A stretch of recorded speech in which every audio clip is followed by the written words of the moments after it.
Some pixels happening. Hey, what is up, everybody? We are live from the Christian Nerd HQ headquarters and all over the world.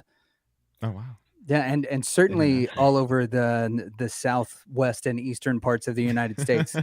Right? So we got for sure. got Alabama, one of the Carolinas. I think it's West Carolina that's represented there, and then There you go. we're in Texas. I actually always thought that because West Virginia is so pretty that it should just be like one of the Carolinas instead of having to share the name of Virginia. I think it's just tarnishes the whole reputation of that poor sweet state.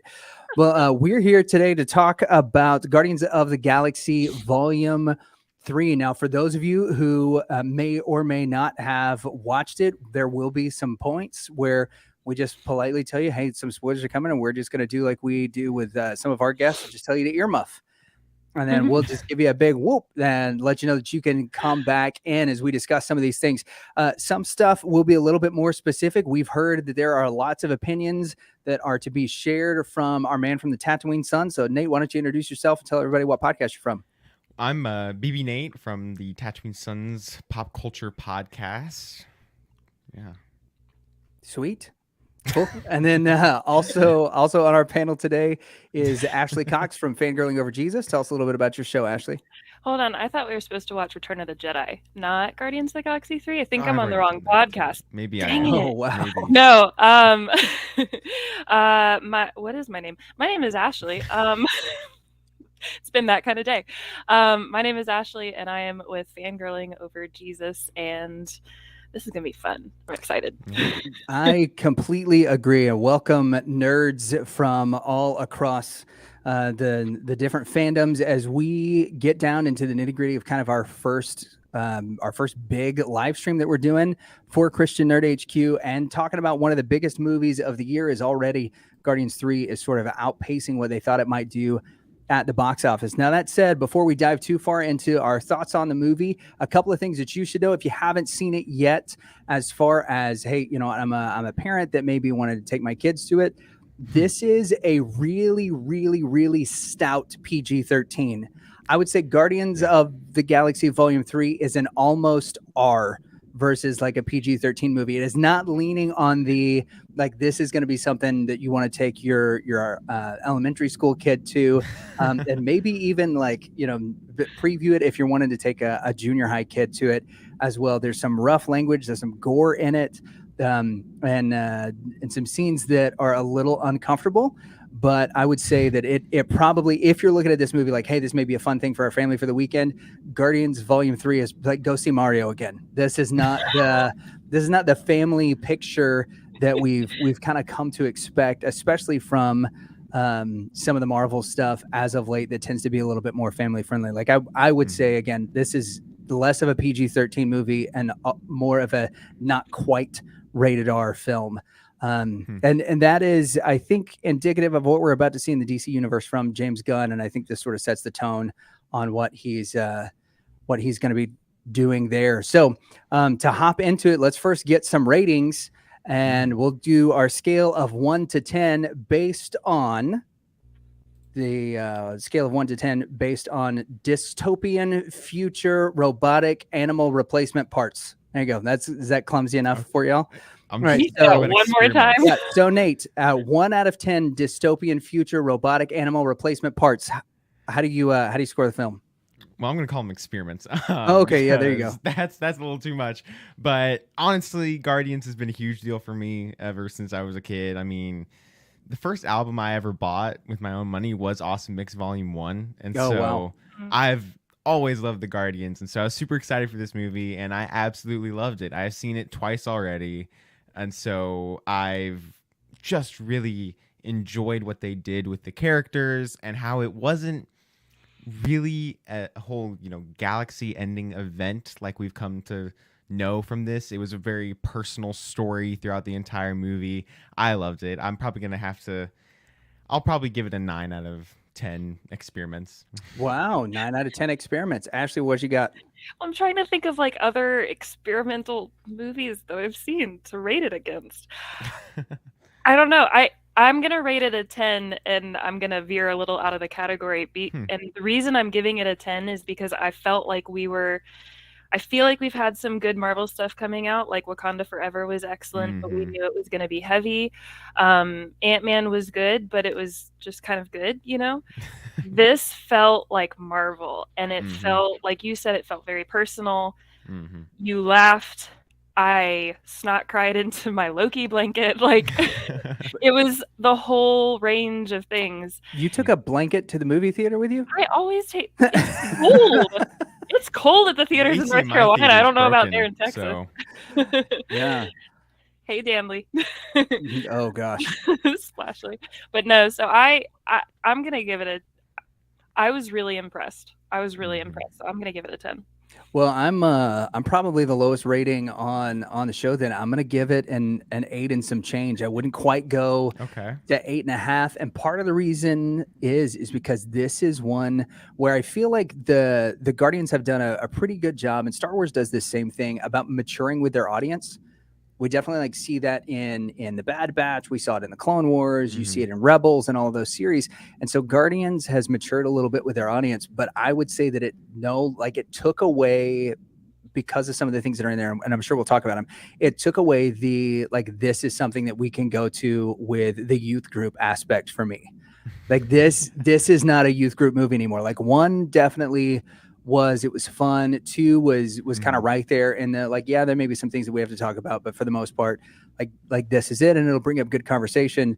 Guardians 3, I'm like, well, yeah, if the kids see it, I'll talk to them about it. But this is no longer like one of those we can all go see this together kind of films. And for me, that's what took a hit is there and puts me probably at the lowest rating on this live stream. Well, Nate, we were told, as we've got our separate chat for all of our Christian Nerd HQ shows, we were told Nathan has some thoughts, and thoughts was in all capital letters.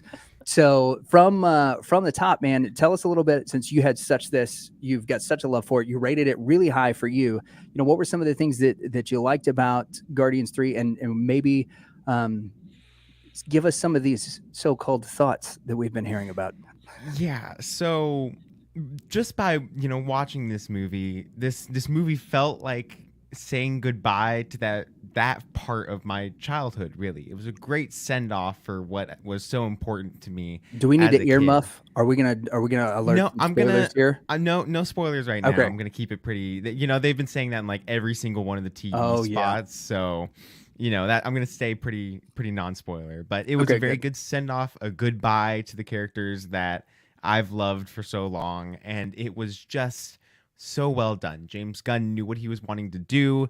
The humor was perfect for when it was needed. This movie is very dark and very, very heavy with some of the things we learn about Rocket and his backstory. And so there are a lot of those moments where you'll be feeling that, and then they'll cut it with some humor. And that's been a problem with Marvel at some points, where they'll cut it with some humor that just feels out of place. But none of it really felt out of place here. All of it landed really well. It wasn't cheesy. It was just well done humor. The action sequences were amazing. The visuals were some of the best we've gotten in Marvel since Endgame. I think we've kind of had some issues here and there with Thor: Love and Thunder and maybe a couple other movies with the CGI, but this one worked very well. And honestly, these characters had their moments. Each one of them had their own arcs in this movie, and none of them felt like they were discounted. I mean, even the smaller characters still had their own moments that made them feel important to the movie.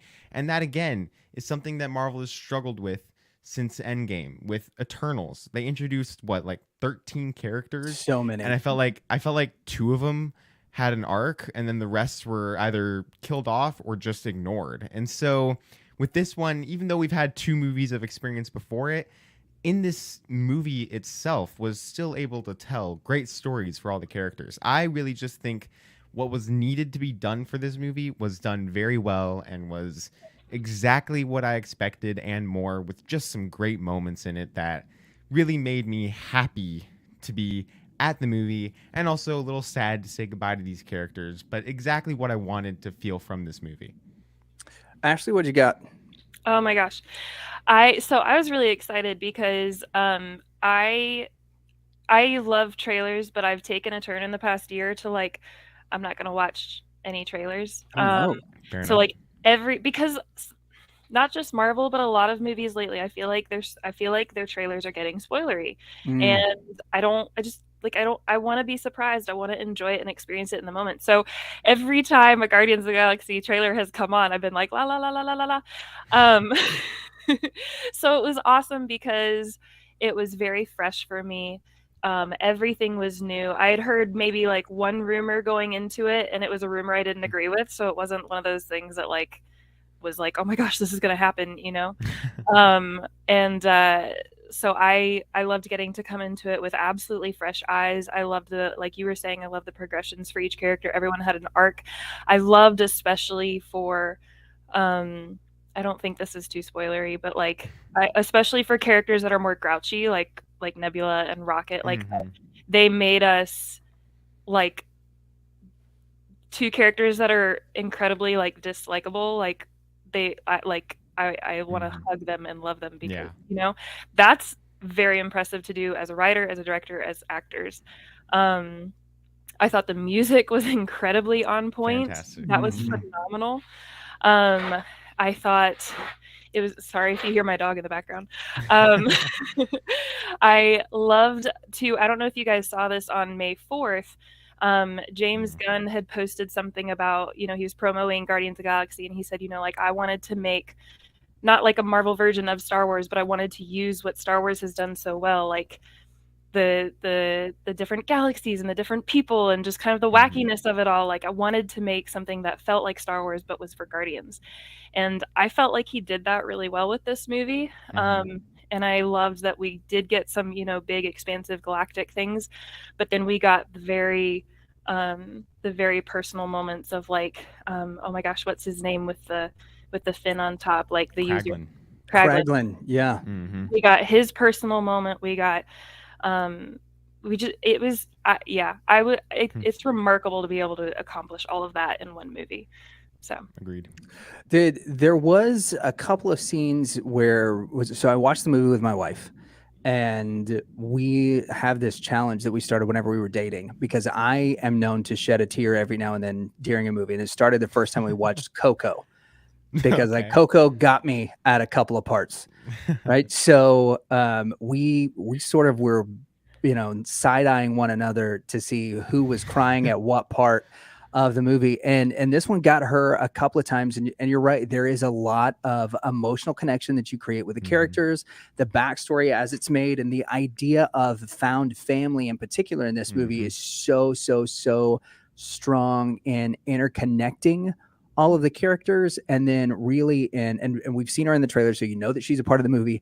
Gamora's story arc in this is really good. They do some things in order to try to explain how and why she's there, which is kind of a fun like throwaway line in the movie, but it really it does a good amount of like suspending reality for everybody and reminding us that this is fun. It's not hard science that we're looking at with Guardians of the Galaxy by any stretch of the imagination. So I loved it. Loved getting to watch it with my wife because of the humor and the emotional connection and just the up and down, and there's romance and all of those things in it. This is, I think, very and I'm going to blaspheme something here, and I know Danley's going to hop into the comments about it.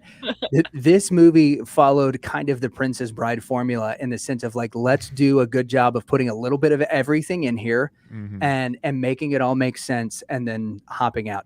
They missed some of the fairy tale stuff. They replaced it with sci-fi, and that's why I think that it works. Now, that said, let's hop into an earmuff and kind of spoilery section, because there are some things with this movie that not only as a maybe as a believer that you want a heads up on, but also as a Marvel fan, some things that happened that I don't know. Some of it made sense, some of it didn't, and some of it makes me question a lot about where they're going to go with this. The first thing being the order that this movie was released in. I hate that this came after Ant-Man. I wish that this would have come sooner in the lineup. If you would have, I think you could have even done this one first after Endgame if it was ready. because it seems to Yeah. kind of pick up right there and really launch us into the stories that we've been wanting to know about and trying to figure out. You could have put that first 15 minutes of Thor: Love and Thunder into this movie, and I don't think you heard it. I actually think that you may have given Guardians a little bit more of a continuity hopping into it. But Of with course, you that needed said, a holiday special. yeah, but you Yeah, did that. you did, which really has no bearing on much of the movie other than you get a just snapshot one of Kevin part, Bacon at the end. and Yep. the So whole relationship between yeah, Mantis and and Star-Lord. Drax. It's not Oh vital, yeah, but Mantis really and Star helpful. Lord. That's right. That is true. So we're gonna start with Ashley here. Ashley, let's start with the positive. What do you think was the best part of the movie, and which part of the movie did you connect with the most? Let's go with those two. Oh gosh. Yeah, you're welcome. Thank you for that Thanks for loaded not throwing it to question. me first. Yeah. I was gonna give Yeah, Nate you some get time to time gather to his think. capital lettered thoughts. I really loved. I loved so many different parts about it. I think the part that I think one of the parts I loved the most, and then I'll go into the part that touched me the most. So the one that I loved the most, which was Nebula, because I like her, but she's such a cranky person. And I'm excited because this year at GalaxyCon Richmond, I think Karen is coming, so I really want to meet her. I think she does a phenomenal job. But she's kind of one of those characters that's like, I like you, but why do I like you again?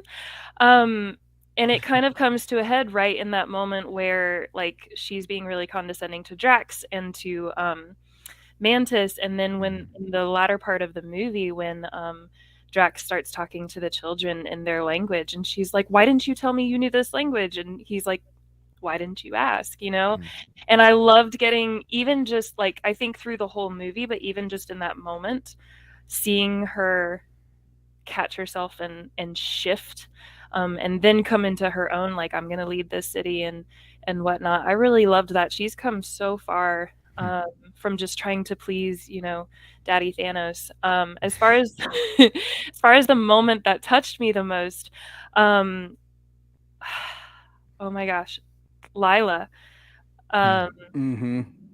That was incredible. It was funny because I kind of had some like Finding Dory vibes a little bit, because you know what I mean? Like they're trying to get out of these cages and stuff. But I loved the progression of Lila's relationship with Rocket as they're kind of brought up in this weird world. The moments that hit for me were when he's finally rescuing them. I'm like, okay, well, we know they must get separated at some point because they're not together when we meet Rocket way back. So how does this happen? But I was not expecting that gunshot. And so that was the part where I just like lost it in the theater because I was so shocked. But then when he's on the table and he's going to the white light and she's there, I'm like, that was the one rumor I had heard, was that Rocket was going to die. And I'm like, I don't think Rocket's going to die. But I was still a little bit worried in the back of my head. And so when he's going to the white light and he says, can I join you guys? And she says, yes. I'm like, no. But he can't die. And then they kind of have him die, and I'm like, no, they went there. What are you doing? But he can't die. Like, I'm like freaking out in my head. And then you get the line that I was hoping for, which is, but not yet. And I was like cheering in the theater for that. It just, that whole arc just like broke me in the best way. So I absolutely loved it. Nate, what do you think, man? Well, one of the parts of the movie, I guess the part that I enjoyed the most in the movie that I loved was, I had to say, Rocket and Quill's relationship, really. That friendship, the whole part where Quill keeps saying, that Rocket's his best friend, isn't something we really come to see that much in these movies. But in this movie, you really see that's just true. That's genuine. And being able to see that progress throughout this whole thing, and like you're saying, when Rocket was basically almost dead, or practically was dead, and Quill didn't give up, that scene was really difficult to watch, but an amazing scene to show that friendship, that relationship between them. It was great, and I loved Rocket's arc in this movie, and that really, while found family is a huge kind of theme through this movie. The other theme that's really popular and big in this one is purpose. Each one of them has to find their purpose, and Rocket understands that his purpose is to eventually lead the Guardians, but also to save everyone from the High Evolutionary at the end. There are all those animals from the High Evolutionary at the end.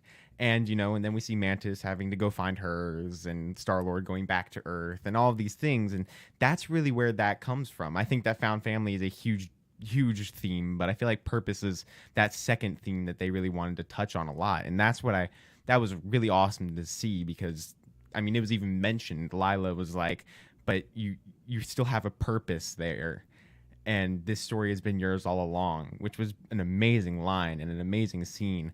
And I guess the part that really, the moment that hit me the most was the end, when they're all saying their goodbyes and kind of just going their separate ways, kind of that part where, they all start kind of dancing. It felt happy, but also bittersweet in some ways. They were all knowing it was coming to an end, and that's what it felt like for me. We're getting to the end, but it's a happy ending of what we were wanting, and it was really a sweet scene. I know that some people might think that ending part where they're all saying goodbye drug out a little bit too much, but I feel like it needed to drag out a little bit, because we've had these characters for almost 10 years now, and so kind of having to be able to say goodbye in that kind of long way was important. And that scene at the end there, basically the last 10 minutes, was really where it hit me most. I'm curious, one of the biggest critiques that we've seen over the course of the last really like 48 hours, right? So it releases Thursday.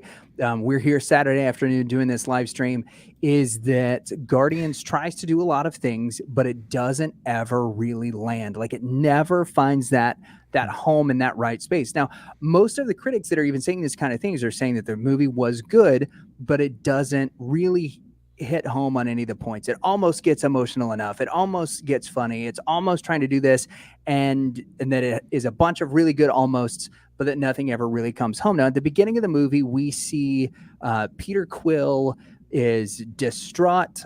He's drunk in a bar, and then, he goes on mission, and that kind of goes away. One of the first things that's talked about is the unexplored depths of what Peter is feeling. Do you think over the course of the film that we got to really see that, or do you think that this is something that is not quite yet as fleshed out as it will be? And we're going to swing it back around with Nate. I feel like if you don't, a lot of this movie, you really do have to pay attention. I mean, there is a lot of things that aren't given to you, like they sometimes normally would be in a Marvel movie. They aren't explained. And if we go throughout this movie thinking of, do we see all of the trauma and kind of the pain that Quill is going through, we don't understand exactly what's happening. But even in a scene with Gamora on the Bowie, when he's really wanting to go find the High Evolutionary on Counter Earth, and she pushes him into the wall, and she's like, I don't know what inside you makes you feel like I need to be something I'm not. That right there, that line shows that there is, and he immediately realizes something. That line right there shows that that's what the pain is. He's not quite sure who he is without Gamora, and that's just the fact of who his character has been ever since the first Guardians. He didn't know who he was before Gamora, but Gamora gave him, again, a purpose of what to do and kind of a drive. And so when she left and died, then he almost destroyed half the universe because of it. And so he's intertwined with Gamora, and that's what we needed to see him go through in this movie. And it's not an obvious thing to see, but we do see that he accepts that Gamora is not the same, and that she won't ever be the same. And he accepts that he needs to move on and find his other family that he already had, and find that purpose in his life. And so I do feel like we see his pain and what he's going through and how it affects him and the Guardians in this movie, but you just really do have to pay attention to where it is and what is happening. Ashley, one of the things that James Gunn has been accused of online in regards to this movie is trying to retcon creative decisions that he would not have made with his characters, right? One of which being Gamora leaving and then, being discarded for the Soul Stone by Thanos. And now she's back in kind of a 2014 role. And then also, and he's been very public about the fact that he doesn't think Star-Lord would have punched Thanos and caused the destruction that Star-Lord would have held true. Do you find that criticism of the film that's being proffered out there, do you think that that's a legitimate criticism, or did you feel like the explanations that were given or the ways that they were talked about were satisfactory and fit the theme and the franchise in total? We got to start doing these questions on cards. I'm notorious for the 2-minute long question. I'm trying to figure out like where to start. I will say I don't know that I would agree that he's trying to retcon Gamora's death. I don't know how he feels about that or if he doesn't like it. I thought Gamora's death was impactful. I thought it was impactful for Thanos. I do like when villains can be humanized, and I felt like that did that for his character. But I don't think that the Star-Lord, I do agree with him in that the Star-Lord character would not have I don't believe he would have made that choice to put in danger, the world for that. I do think people can do crazy things though when they're feeling immense grief and guilt and hurt. So you never know. As far as this movie, sorry, I'm trying to remember all those questions, man. I enjoyed this version of Gamora because she's kind of exactly the same but different. That's like a saying in our family that I somehow accidentally came up with. She's exactly the same but different than the original Gamora because she's punchy, she's a little cranky, she doesn't get Star-Lord's deal. I really loved, and I feel like we've seen this all throughout actually Phase 4, which I think this is the beginning of Phase 5, maybe. Mm-hmm. But I feel like Marvel has been diving into different versions of grief. And so for me, this was a very different version of grief than Thor, than Ant-Man, than Black Panther, like all of these different characters, but it was his version of grief. And so I enjoyed watching him process through that, and I do like that the mission to save Rocket helped him push through those bounds. And for me, my favorite moment for him was at the end where I think Gamora says, that I'm still not the person that you want me to be. And I forget, he said something like, I know, but you're still pretty great at who you are, something like that. And I loved that because for me, that was his full circle moment of finally accepting. So I enjoyed seeing, because Star-Lord is not the most mature character, right? You don't say. You don't say. But I felt like we got to see him really grow in this movie, which was cool. I think his character needed that. So. I really love the idea of the way that Guardians has introduced characters kind of amongst the Marvel universe in ways that, one, we wouldn't have thought that they would be introduced, and two, makes sense only because it's a Guardians of the Galaxy movie. Like there are a lot of places like Nowhere, for instance, that if you put that, that's not going to happen in Captain America or Iron Man or the Hulk. It just doesn't make sense. But the fun and sort of absurdity of the Guardians movies allows you to be able to throw in all of this kind of ridiculous stuff. One of the things that we've seen over the course of the 3 volumes of the Guardians of the Galaxy is a new Groot. Groot has never been exactly the same character twice. His personality seems to change a little bit from movie to movie. And so it feels like every time we're in a new Guardians movie that we're getting a new Groot. And as let's move over to talking about some of the new characters that are here and what we think about them. I want to start with first, what do we think about adolescent linebacker for his varsity football team in high school, Groot? And I'm curious, Ashley, what are your thoughts on him? He was great. It was such a. I enjoyed him more than Teenage Groot. That got annoying after a while. Oh yeah. It was what movie number two, I guess. Mhm. I loved.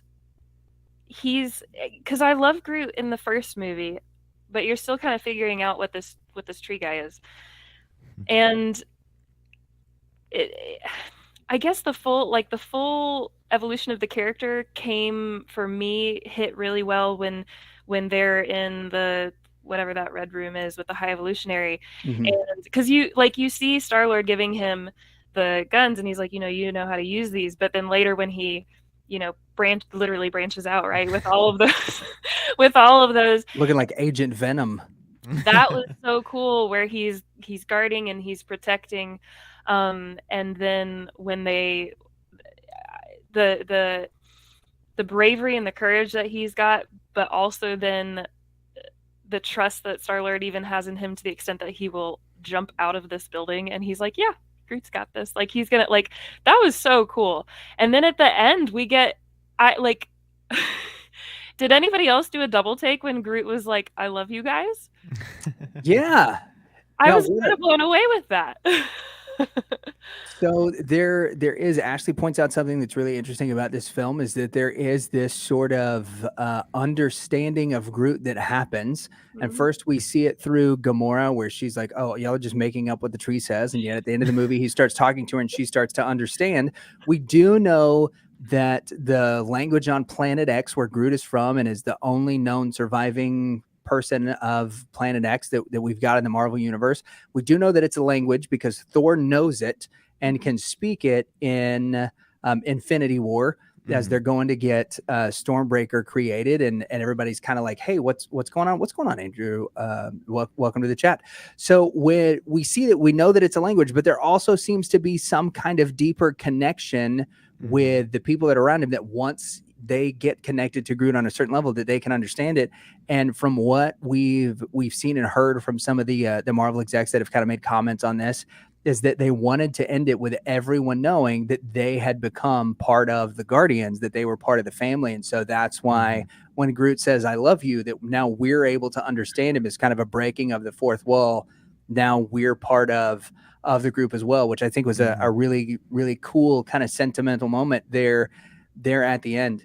I'm sorry, I didn't know that. That just made my day. Thank you. Isn't it neat? I didn't know that. That's so cool. It was so sad. Oh my gosh. It was awesome. Yeah, it was a very tender moment from the ginormous tree, which Groot has definitely hit the weight room since he gave Thor the Stormbreaker handle. One of the other characters that we get in here, and it's our first time really seeing him in full force, he kind of comes across a little bit like a doofus, is Adam Warlock. And so I know that this was a character that you were excited about as we were listening to the Tatooine Sons episodes. Nate, give us your impressions of Adam Warlock. Well, honestly, he was a lot of fun. We didn't get too much of him. We're going to get more, of course. We're going to learn more about his character. And, this was kind of a good origin for him, a good beginning of his story, and gave us some backstory on who he was and how he was created. And so I think that he was a fun character. He was insanely powerful, but also went through his own arc. Like I said, even the characters that really didn't seem important went through their own arc in this movie, and he decided that he had this second chance, so he might as well do something with it. So that's when he saved Quill and decided to join the Guardians, and we all see all of that. And so that was really awesome to see that kind of progression of his character from just a weapon to being actually somebody that wants to help people and trying to find who he is. And I really did enjoy his character. He was funny when he needed to be. He really did have one of the scenes where you're kind of like, okay, this is pushing that PG-13, when he disintegrated that guy, when he wanted to show him business. It was a funny scene. Really, it was. I was laughing a lot because, what kind of business did you want me to show him? It was funny, but it was shocking. And then we had Blurp, I think is what the name of the little furry creature is. Awesome character. That was a lot of fun too. I loved the how much Adam cared for him, which was totally unexpected, but I loved that whole little semi-plot line that they had going there. It was a lot of fun, and I can't wait to see more of Blurp, because apparently he's now part of the Guardians. He was in that post credit scene with them. He was, yeah. So I guess he's part of the new Guardians now too. So it's going to be really awesome to see where Adam Warlock and Blurp go from here. And I really did enjoy his character. He, not knowing too much about him from the comics, they gave me enough to, I know some about him, but later on in his story. And so being able to see some of the beginning parts of his character was really interesting to me and helped me learn more about who he is and his powers. And I really thought it was a very well done character with a movie that had so much to try to tackle. Did it feel like you were watching gold painted Eustace? Because that was really difficult for me to separate for all you Chronicles of Narnia fans. Like Yes. that is, there's some moments where I was like, this is just Eustace with Yes. superpowers and painted gold. Yeah, it really did feel like that. He acted the same, and so it was a little strange to see that, because Voyage of the Dawn Treader was a movie I watched as a kid a lot. And so it was weird to see Will Poulter in gold basically acting the same. I guess when he got lost in Narnia, he just transferred over to this universe. Yeah, that's where he gets stuck in a cocoon. Yeah, this is where he gets stuck. Yep, and he's just been living there for the last 14 years baking. So that's what happens to a Eustace after 14 years in the oven. So we get the introduction of a new Marvel villain, the High Evolutionary, who for the first time in a while we get a villain who is not a coming over the course of several different movies, like but that feels like he could be of that same ilk because of the evil nature of the High Evolutionary. He's a person who does not have any sort of, I guess, compassion at all. And we really, for the first time in a while, we see a truly evil villain in the MCU. Like, there's not a way that you can look at him as sympathetic, like they kind of did with Thanos. It's like, well, this is the best that I could do, and I'm trying to do the right thing. Overpopulation. Yeah. Oh, he's not going for that at all. Nate, what was your take on the High Evolutionary as the big bad for this film? I walked out of the theater, and I think one of the first things I said was I loved the High Evolutionary as a villain, because we finally got a villain. We didn't have any, like you're saying, sympathetic reasons. That was something that really irked me about Thanos, is I don't want to try to sympathize with why the villain is evil and doing what he's doing. I want to hate the villain because they're a villain. And I did hate this villain so much. Every time he was on screen, I felt rage. I'm like, come on, let's see him get defeated, because that's what you want from this movie. You don't want to be like, well, I wonder what he's going to do next, and is he going to turn good? No, you didn't have any of those questions. The High Evolutionary was bad, and that's how it was going to stay. And I loved how he kind of just went through this progression. You saw he was obsessed with P13 Rocket at the beginning, and he just kind of got crazier after P13, after Rocket left, and he just started to lose his mind and got to the point where he got power, but he just, like you were saying, kept like not being able to address the issues that he kept having with these experiments. And I really loved how he just had no remorse for just raising the planet and just completely new slate, wipe clean. We're gonna try again, and that's evil. That's what you want from bad guy, and it was very well done in making me hate him. And I was excited to see the Guardians kind of team up against him and have that kind of cool team battle moment. While short, it was still really cool and got Rocket that kind of closure, even though it's Marvel, and we didn't see the High Evolutionary die, so he's probably still alive, and we'll see him come back in like another 4 movies or something like that. It wouldn't surprise me if he comes back in like Kang Dynasty or Secret Wars or something like that, because he's a very powerful villain. He obviously has a lot to do with this story, and so it wouldn't surprise me if we see more of him later, but I thought he was a great villain, and he really tied this movie together with what we were wanting.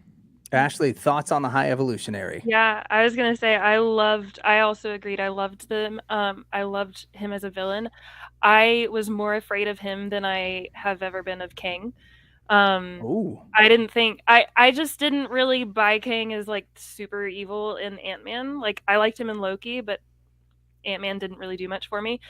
But this guy, I enjoyed watching his descent into crazy, crazy, crazy. Because like at the beginning, right when he's instructing like little baby Rocket, and they're talking about music, and you can see like the eyes like are a little bit crazy, and his voice is kind of funky, and I'm like, is he supposed to be a little off his kilter? But you don't, not, he's like there but not there. And then as it goes, you just see that like you just see that slippery slope. And what I really loved too was I thought was fascinating was at the end, he has this line, and I forget what leads up to the line, but he says, which I found interesting as a Christian, and also somewhat sad because I know there are some people who believe this, but he says, "There is no God, so I stepped in." That was a really impactful line because in one sentence, that's exactly who he is. That's exactly why he's done what he's done. And then you follow that up with the continuing of that, which is he's clearly imperfect and he's trying to make this perfect society that's clearly not. So it's the imperfect trying to create the perfect, which is always going to therefore be imperfect, which I think we can learn from as humanity. So it was, I just, the actor who did it, who portrayed that character, was phenomenal, and I loved it. I would absolutely love to see him again. I mean, he was such a terrifying, horrible person. He's so easy to hate, but you like love to hate him. I really love the way that, what you just said is so important. Like God, there is no God, so I had to become one, is a very humanistic view. And that those words are coming from a very, very, very evil villain does give you kind of a different perspective on this. Now, one of the things that is being looked at in this particular movie, as far as it comes from the philosophy of the director, and for those of you who don't know and aren't Rev and Rep fans, artistic worldviews and philosophies is like my rabbit hole that I go down all the time, right? And that's why I've got Danley on the show to balance me out there. But we would be remiss if we didn't talk about some of those things. One in particular has to do with the way that James Gunn created some of the dialogue in this movie, and the thought that it may be his way of talking to some of the people that maybe tried to get him off of the movie, or whenever there was an attempt to, quote, cancel James Gunn. We see the High Evolutionary talking about this utopia that he wants to create. And is that something where now, because of the alignments of a certain group of people, the idea of this utopia being something where we're all going to love each other and everybody's going to do good, and yet it's a society that is untenable and can't be held together even by someone who's genetically engineering those things to happen. You've got that as kind of a knock against potentially some of the people that James Gunn encountered that were trying to get him off of the film, which the actors in the Guardians of the Galaxy fought very hard to keep him on. The second is that there's a scene with a High Evolutionary and Star-Lord where he says, well, on regular Earth, there's bigots and racists and blah, blah, blah. And the very first response from Star-Lord is, don't preach to me. I'm so sick of people preaching to me about all of this stuff. Like, are you going to kill us or not? And so there are some thoughts that, like, this is James Gunn within this film writing dialogue or making the characters say the things that he couldn't on that. And the last of those being is because so many of these folks are coming from a specific worldview. Was he taking shots at those people online through some of the dialogue of the High Evolutionary and his interaction with the heroes, really pushing hard into villainizing the ideology of the people that were trying to get him kicked off the film, and then pressing hard into the way that so many of the actors stood up for him? Do you think that there's any merit to that? And we'll go back around. We'll start with Ashley. No. No? Okay, yeah. I think that's a stretch. I hadn't heard that, but to me that's a stretch. For two reasons. One, I can't quite remember the timing of things. I guess for some reason I was thinking that they had already started writing or producing Guardians 3 before he was fired briefly, but I can't quite remember. So I could have that wrong. But even if that's not the case, the people who run Marvel and Disney are pretty smart people, and I feel like if they felt that, they would not have let it go forward. There's a lot of there's a lot of different gates that a script has to go through. And as somebody who's been in that world, who's worked, like, interned in Hollywood and studied screenwriting and is currently an actor, I don't think that would have I don't think it would have made it. So I think that's probably more like conspiracy Okay. theory level, Yeah, but yeah. that's just me. Yeah. Nate, what do you think? You know, it has merit in my opinion because that's very much something James Gunn would do. That I'm just not sure he would do it so subtly. I think he would just come out and say it more than anything because that really feels like what James Gunn has done before.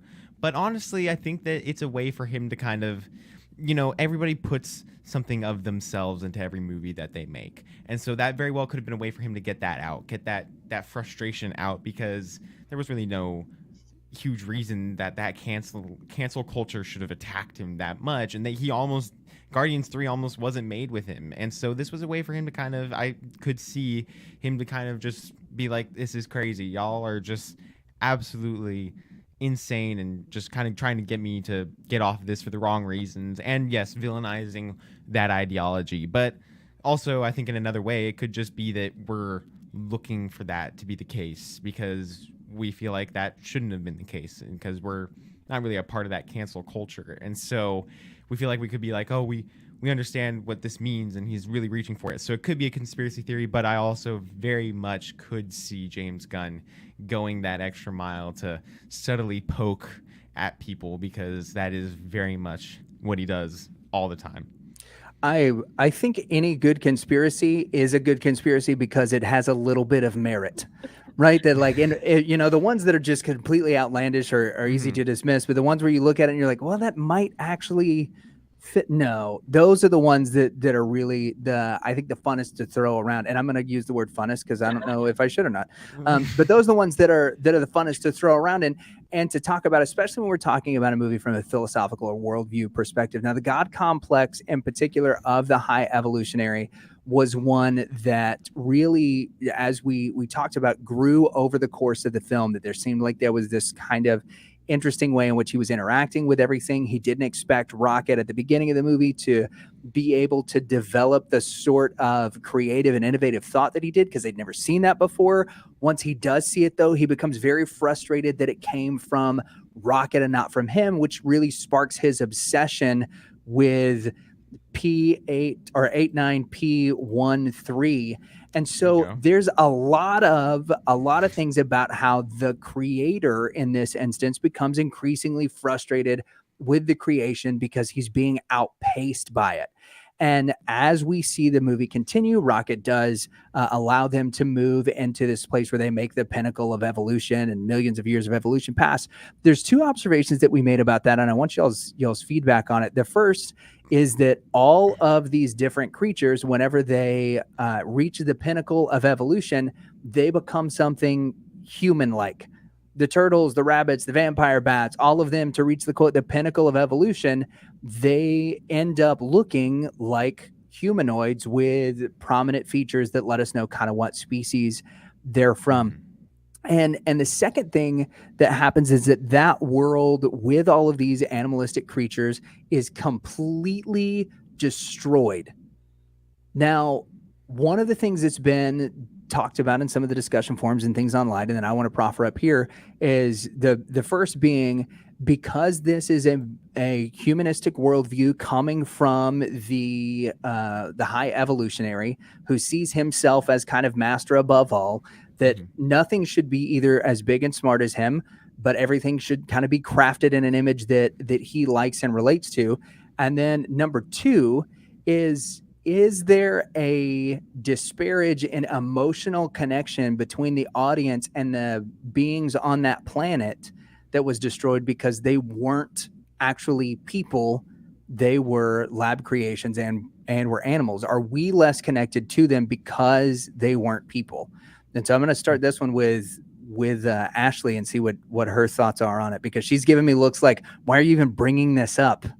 No, I'm giving you that look because I knew you were going to go with me first. Yeah, you're welcome. Yeah, thanks, man.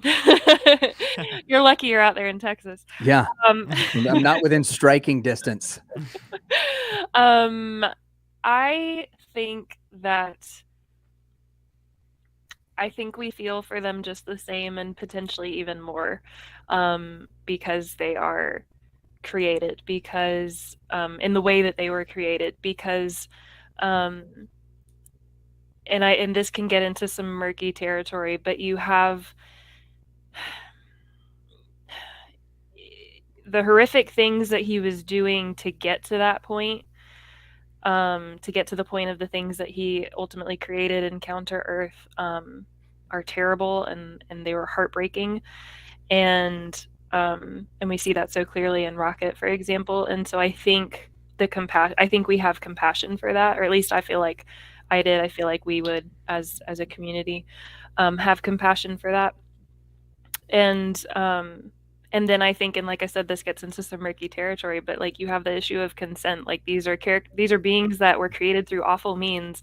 They never, and then they're continuously experimented on and forced into certain situations. And they were never allowed to consent to those things. They were never given a power into that. And that's, for me, that's a really, that's something that when I'm watching something and that's a really big issue, like that really hurts my heart.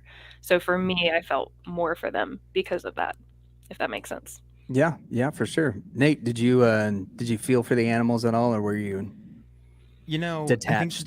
I think that they made them animals so that we could, because I feel like us as humans, we would be just mortified if it was humans having that happen. So it lightened the load a little bit more, because it easily would have gotten that R rating if it was humans. But sure. I feel like since it was animals, we understood that these were, like you were saying, beings that really had no say in what was going to happen.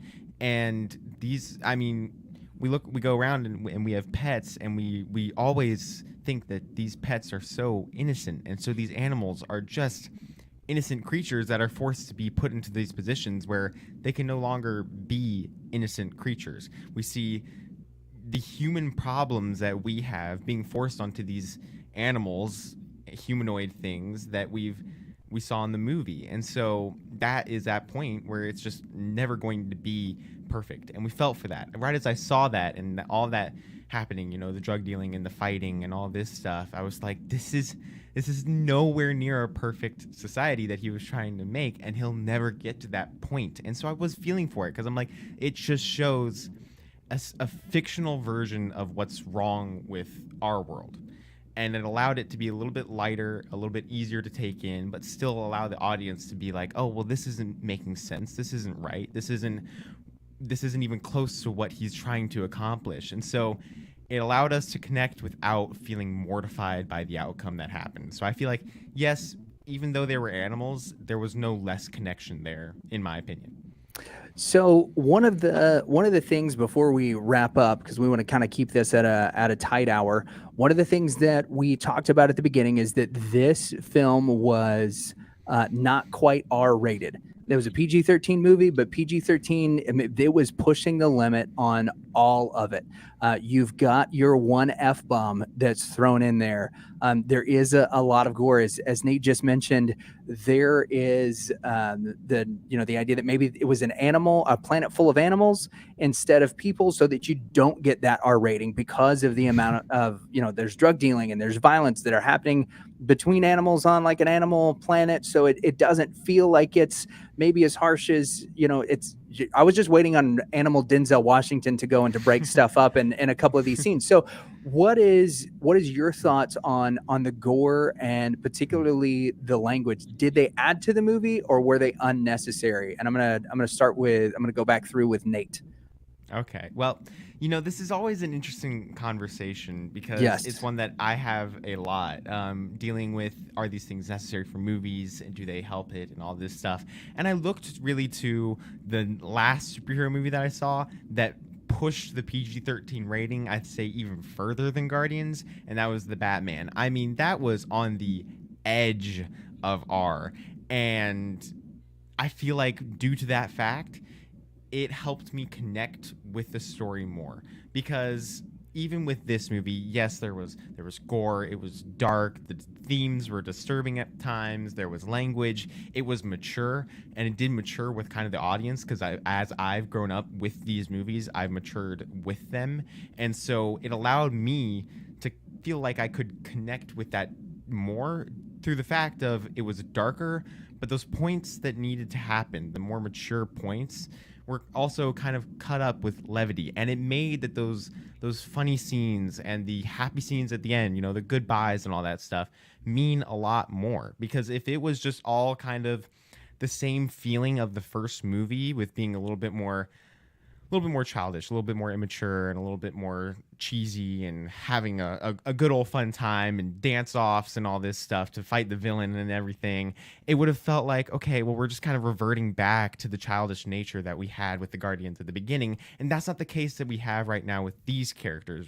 And so with it being kind of pushing that PG-13 rating, it allowed us to be able to see that those light moments of these characters shine through even more, because I think that happened with the Batman too.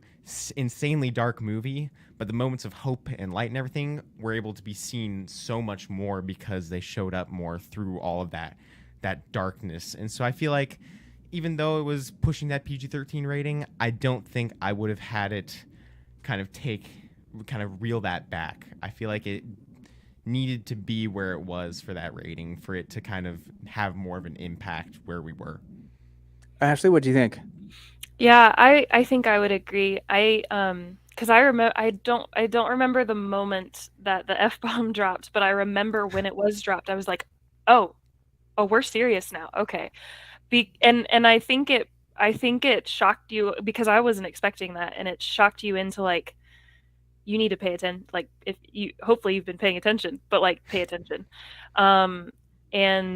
And I loved it because you did have these moments of seriousness, and then intermixed with like Warlock and his kind of goofiness. They're Nathan Fillion and the weird organic. Cameo.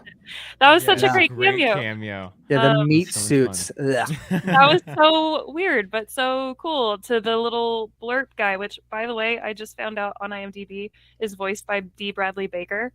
Of course it is. This is basically a Star Wars movie, just saying. Yes.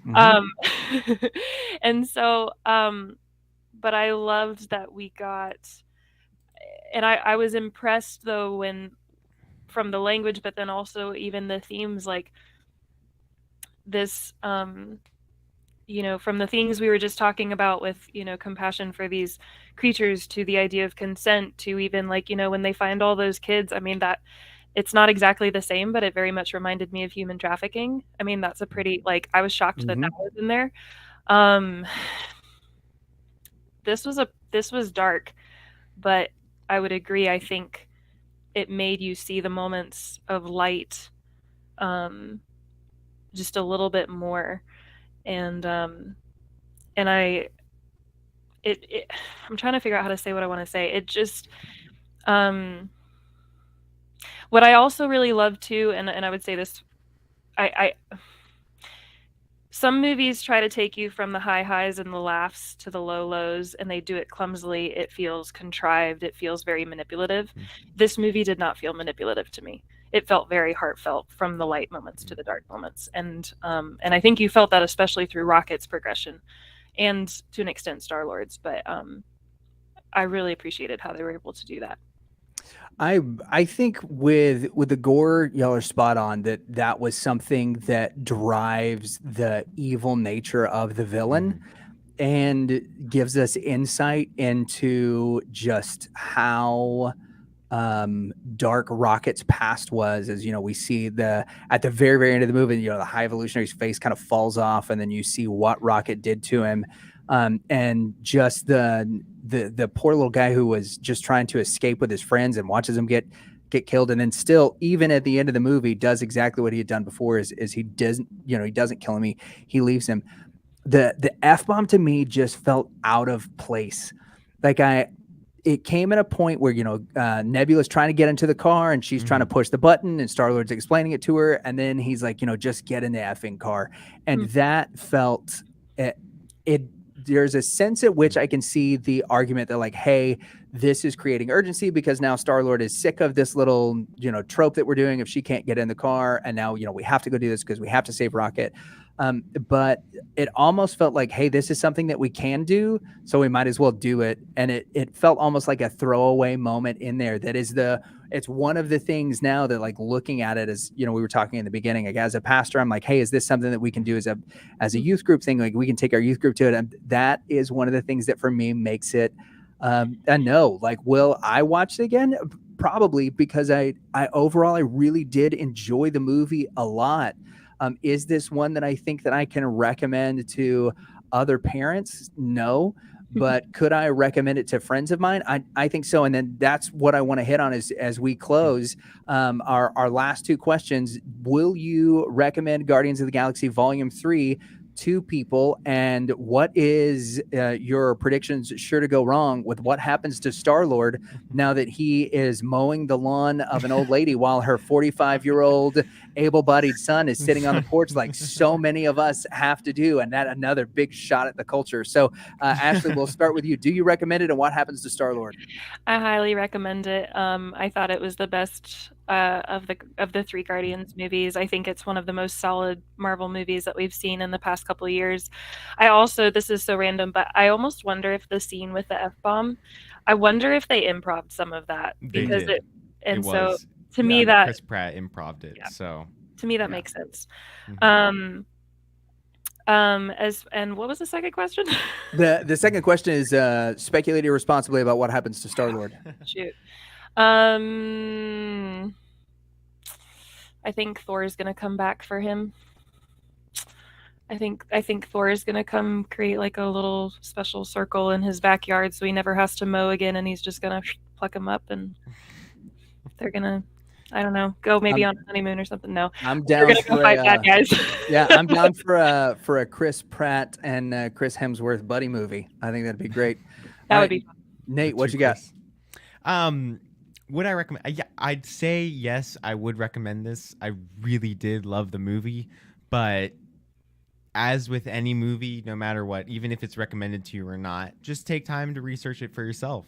Kind of make sure that it's something you would want to watch, and make sure that it's something that would be enjoyable for you. And I think that overall, it really did push that PG-13 rating, and so just be careful. And the animal cruelty conversations can also be pretty difficult for some people, and so just take time to make sure that it's something you would want to watch. But if you can handle all that, I do highly recommend it. And for predictions with Star-Lord, I mean, I really do think that Star-Lord's going to get his own solo movie now, and he's going to go and try to, I don't know, honestly, I wouldn't be surprised if he tried to work with the Ravagers again in that, and maybe help out with Gamora and Sylvester Stallone's character. I do not remember his character's name, Rocky. but Rocky, yes, he's gonna go help out Rocky. But honestly, I think the main thing we see next with Star-Lord is a solo movie, and I love it. I would be all there for it. Yeah, I think we'll see Star-Lord get to start his landscaping business with his granddad, and I'm looking forward to watching how Agent Coulson gets himself involved in that and the things to come. Thank you guys so much for watching our Guardians of the Galaxy Volume 3 reactions. We are Christian Nerd HQ, and every day this coming week, as this is our launch weekend, you've got a new podcast from Christian Nerd HQ. On Monday, we'll have the Christian Nerd Unite podcast come out. You'll get more of the thoughts on Guardians Volume 3 and other things from the guys over at Tatooine Sons. Ashley does her devotions with Fangirling Over Jesus, and the Reverend and the Reprobate. This week, we have Grant McFarland, who is the founding member of Galactic Empire, the band who does heavy metal versions of all of your favorite Star Wars songs. It's an absolutely action-packed week. Make sure that you check out everything that's going on over at Christian Nerd HQ. Thank you all for watching, and we will see you soon.